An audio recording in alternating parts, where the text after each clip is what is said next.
तोहरे रूपवा के कोरी का बड़ाई देखी के डोलता ईमान हो सबका से सुघर बारू जान हो जान सबका से सुघर तना गोराई तो हो में डलले गोरे गलिया पो छोटे खानी तिल हो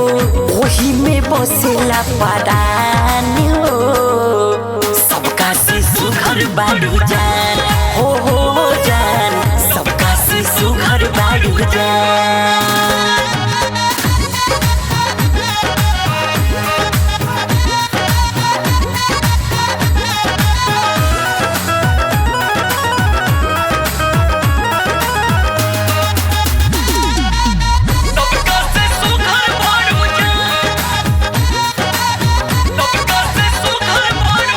हमारा के अपन दीवाना बनवलू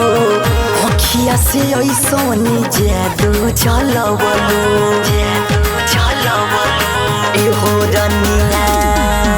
हमारा के अपन दीवाना बनवलू अखिया से ऐसन जादू चलवलू कारी कारी अखिया में कारी रे काजरबा मारेला छन बन सबका से सुघर बारू जान।